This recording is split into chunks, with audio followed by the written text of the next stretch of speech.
everyone, and welcome to another episode of the Heartland Franchise Guy podcast, your insider's guide to franchises in the Heartland area. I'm Blake Martin, local small business franchise owner, and your Heartland Franchise Guy. This is the place for education, resources, and advocacy for our local franchising field and for local entrepreneurs looking to learn about the franchising field. Do we have one for you today, folks? Today's November 3rd, 2021, and our guest today is Alan Hager, the founder and former chairman of the board of Right at Home and Right at Home International, the home care franchise based here in Omaha, Nebraska, still to this day. Alan, thanks so much for joining us. Great to be here, Blake. Thanks for having me. You bet. Appreciate you being here.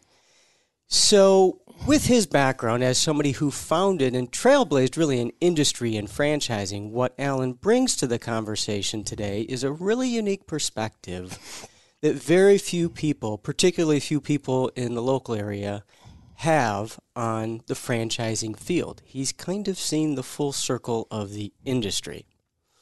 So how about we start at the beginning, Alan? What was the impetus for you to start the Right at Home home care business years ago? What was it, 1995? 95, that's right. Well, you know, I had a great career in healthcare and health administration. I was on the hospital administrator track and had worked. I had come to Omaha back in '87 and had been working at the hospital here in Omaha. It was the old Clarkson Hospital, which is now Nebraska Medicine. Right.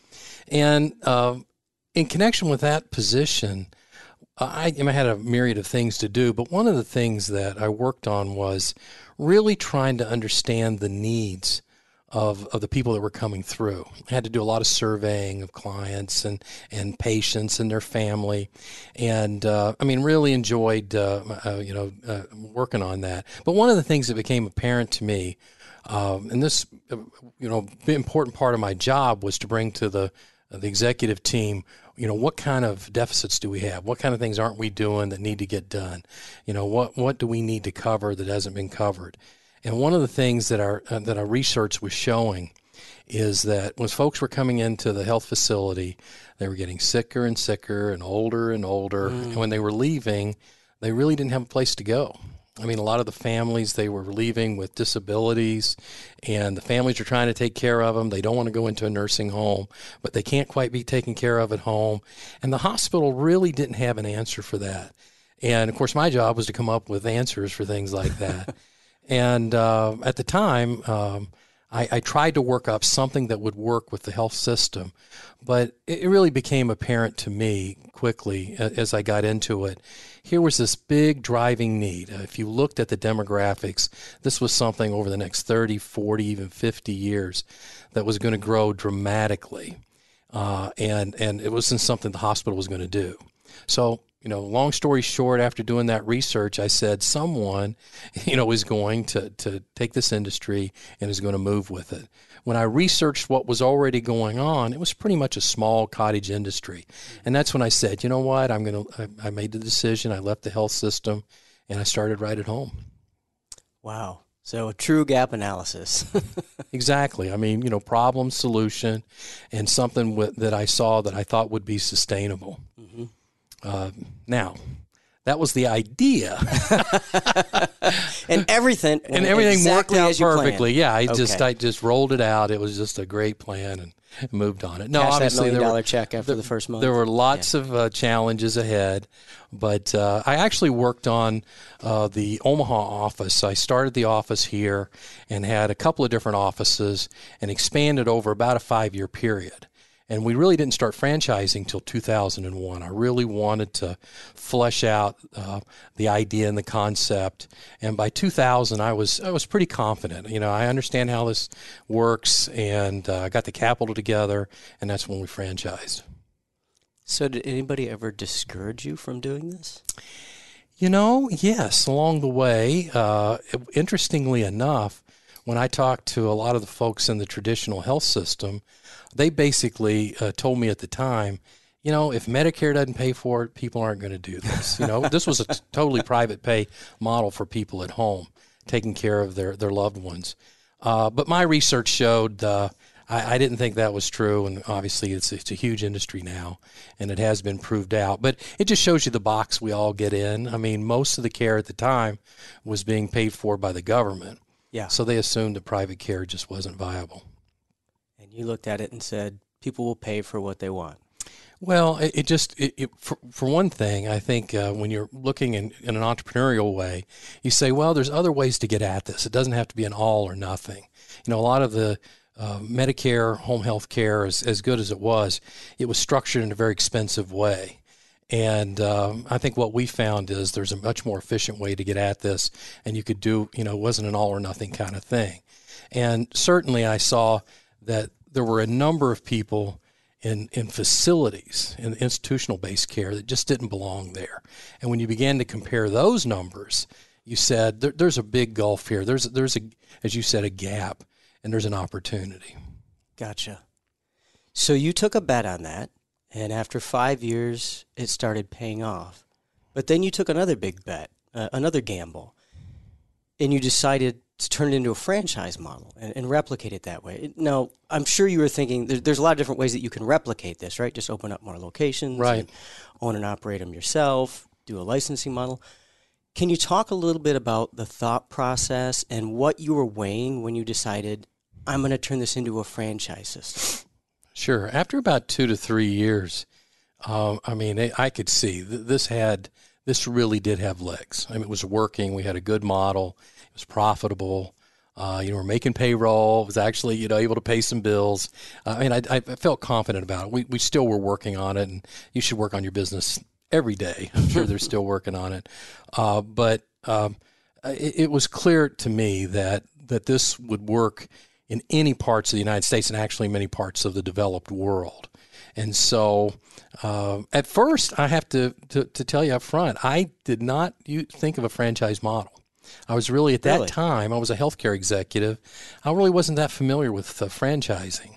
So I thought, you know what, I'm going to do the traditional route. I'll get to investors because, as you expand, that's certainly something you need. I'll get some investors. We'll start opening up company shops, and we'll go that direction.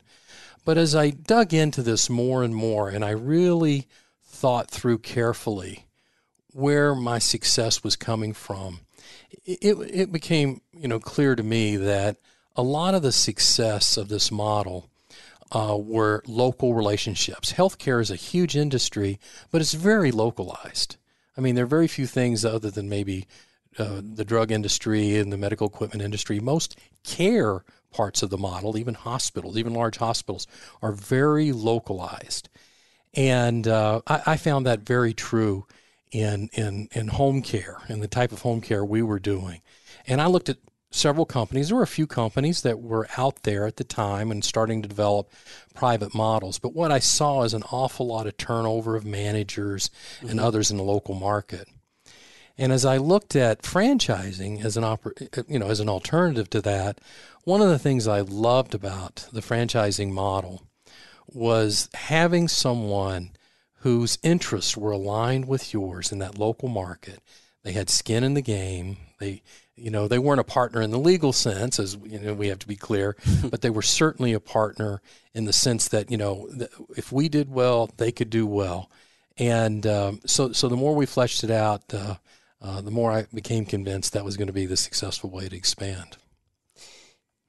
You said something there that really resonated with me, and I think it probably applies to any industry. It doesn't, maybe not a necessity, but certainly something that was important in your decision making, and that's where the success was coming from, through local relationships. Right.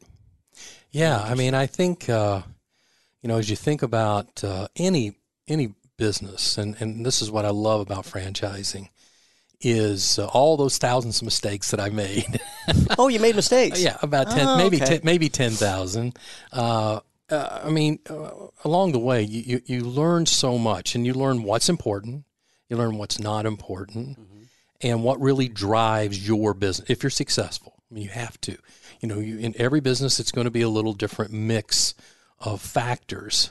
Some businesses, it's much more, the labor, others, it's the technology and so forth. Well, one of the things that I became convinced, one of the linchpins for our business, was having a local a person who could develop relationships within the healthcare community, trusted relationships. And really, I felt franchising was a perfect kind of model, because you would be able to select folks that had the same value system as you, who were aligned with you, and who had their name on the line. And I really liked that idea, and felt that our chance of success would be a lot better. Yeah. Shared success, shared responsibility. I'm sure you talk about that once in a while. Every once in a while, comes up on this podcast every once in a while too. So you referenced something that I was going to bring up anyways, and that was, sometimes you make mistakes here and there, and I've heard that you can take some lumps starting a franchise system, particularly if it's in an industry where people haven't really done it before. Well, there's a few that were doing it at about the same time, right? You had Right at Home, Home Instead, a few others that were doing it, but did you take any lumps in the beginning when you were turning the business into a franchise? And can you talk a little bit about that? Sure. I mean, again, you make some mistakes. Some of the things we found, there were some areas, and some of them are still difficult in the United States because of the regulatory structure, as an example, that make it in our particular business. I mean, healthcare is regulated at the federal level, but it's also regulated at the state level.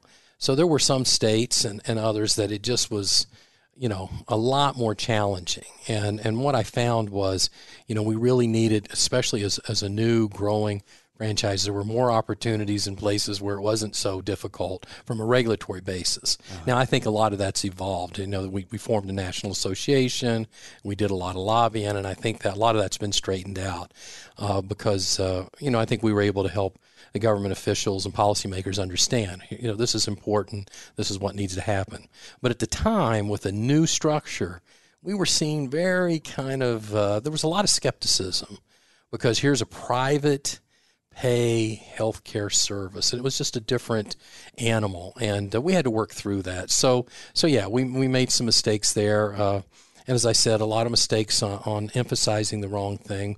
It was funny, as we were preparing for this podcast, we were just having a discussion, and it made me think of this, but how things have changed. But, initially when we were recruiting our first franchisees, the yellow pages were important. Think about that. I mean, that sounds more like 100 years ago now, doesn't it? I mean, this thing called the internet was kind of what is that all about? And how does that work? And I'm very happy to say we were one of the early users of the internet. As a matter of fact, the company that I initially used didn't even have, as part of our strategic plan, using online kinds of marketing. No kidding. Exactly. So we were pretty avant-garde in that level. But that's just a perfect example of how things have evolved. And now there's these things called podcasts and all sorts of other crazy things. They could only exist with websites, of course. Exactly. So that's fascinating. So spinning off on that discussion, there's going to be listeners that are really hoping this question comes up from somebody with your experience. And we can ask the same question two different ways. But it's all about, what would you advise somebody who is building or wanting to build an emerging franchise system? Or another way of asking that same question is, somebody who wants to be a franchisee and is thinking about joining an emerging franchise system, what are the components that franchisor should be focusing on? Where should they be putting their resources, particularly in the early days, in order for it to be a safe investment and a safe structure for continued growth? Right. Well, I'll start kind of on the franchisor side. One of the things that I think is absolutely vital, is that you have a proven, workable model. I think, a classic mistake that a lot of early franchisors make is they get something going, they think it's all set, they want to get out in the marketplace, they want to have first mover advantage and all that. Well, there's something to be said for that, but now you're going to make a lot of mistakes on the fly, and you're not going to have that, those 10,000 things you've learned beforehand. You really have two businesses going. When you begin to franchise an existing business, I really think the construct is you think of it as two interrelated businesses. And that franchise needs to be the initial concept office or whatever it is, location, needs to be able to stand on its own. If it cannot, it's going to make it extremely difficult for you to build a successful franchisor business. There really are different elements of success in the franchisor business than there is in running an office, even though you're franchising that particular concept. They're just different businesses. So that's the most important thing to keep in mind. You really are starting a separate business. So just an easy example, you better be able to backfill with excellent managers and look at your leadership team for your initial site or sites that you already have running. So replace the talent that you removed from it, including potentially yourself. Yourself, exactly. Right. And if you can't remove yourself, then how are you going to start a franchise company? Because now you have to build an entirely new team. And you got an entirely different set of challenges. I mean, you got a different way of marketing, you got a different way of operating, you got a different way. I mean, there's just a whole myriad of things that are very different. Again, they're related to your initial concept. And I would say now on the franchisee side, if you're looking at an emerging franchise concept, that's an excellent thing for you to judge. I mean, to hold them accountable for. Well, tell me about how you evolved from your initial concept and how you're building your team for your franchisor organization. And if you hear a lot of, well, we kind of do both, and I sort of do this, and then I sort of, I think that would be, it's incredibly difficult to do. You really have to have the resources, I think, and the construct of separate businesses interrelated. Can you bootstrap a franchise? To some degree. Money. There's a great book called Growing a Business. It's probably 30, 40 years old now. Boy, the guy's name that wrote is leaving me right now. But he had a chapter. I'll never forget. He had this amazing chapter, money. Okay, and I think actually you could have money doesn't solve all problems, but if you have too few funds, it can be almost insurmountable. So to some degree, I think you ought to have a bootstrap mentality, but just have a realistic view of how much cash am I going to need? I mean, there's just a reality factor there.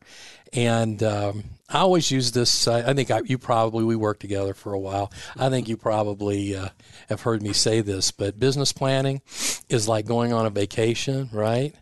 You get all your things together that you think you're going to pack, and you get all your clothes together, and then you get the money you think you're going to spend on vacation, put half your clothes back because you won't even use them, get twice as much money because you will have surprises. So I just think that along the way you need to have, and the thing is, in today's world particularly, capital is drawn to good ideas. Mm-hmm. If you have a good concept, and if you have a good management team, and you really have something going, and you can show clearly, what you should be able to do if you're franchising, that this fits with where society is going or where our culture is going or what's happening in today's world, and it's got legs for a long time, and it can be done, by different individuals in a reasonable period of time, learned in a reasonable period of time, that's going to attract capital. So that shouldn't be your first, I think, concern. It's a deep concern, but your first concern, it's always the creative side. It's and really constructing the right business model. Thank you. That's very insightful, and I have not heard it said quite that way before. So, another question that comes from something that you referenced. You talked a little bit about the relationship between you, the franchisor, and all of the franchisees that you had over the years. And obviously those relationships evolve and change. But if you could advise anyone on key things to consider when you're trying to develop the right kind of relationship between franchisor and franchisee, and there's always give and take, but if there's any advice you could give folks, and maybe this is to somebody who is a CEO of a growing franchise system, what advice would you give them about how to set the right foundation for productive franchisor or franchisee relationships? Well, I mean, the foundation stone is trust. And trust isn't something that happens overnight, right? I mean, trust has to come from, I think, authenticity. And if you've done your job right, you already have that, because there are very few questions that you are not going to be able to answer and say, hey, I've been there, and this is why we do it this way rather than that way, and this is what we're looking at. But I think honesty is important too. The reality is, especially in today's world, things are moving quickly. You're going to be trying new things, and that means you're going to have a percentage of them that fail. Now, the good news is, in a franchise system, I think the reality is that what happens is the franchisor can take on a lot of that risk of trying new things. He doesn't have to shove that out to the franchisees. Mm-hmm. Now, they might participate. The franchisees could participate with you. That's vital. They're going to be out there, and they're going to be a part of it. But I think you need to set a tone from the start that there's going to be continual change. I see that, and I saw that sometimes after 2, 3, 4 years, people begin to get successful, and they think, okay, this is it. I just want to do this. I don't want to have to do all this new stuff. and I think as a leader, as a franchise leader, you have to say, that's absolutely not true. You will have to look at investing in your business, and not necessarily, particularly for a lot of, like a service business we had, there wasn't a lot of plant and equipment, but there were a lot of ideas. And involving possibly new people, new ways of doing things, and some technologies and other things that do cost you. I mean, those things have a cost, either time, effort, energy, or dollars.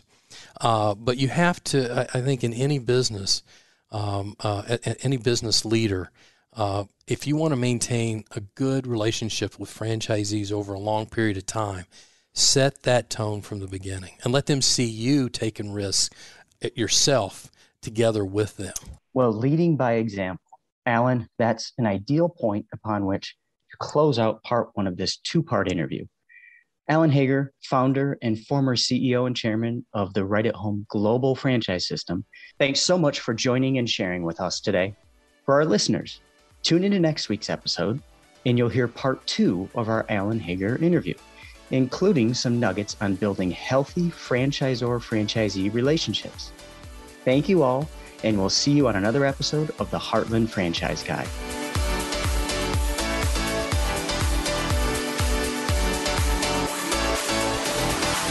A Hurrdat Media Production.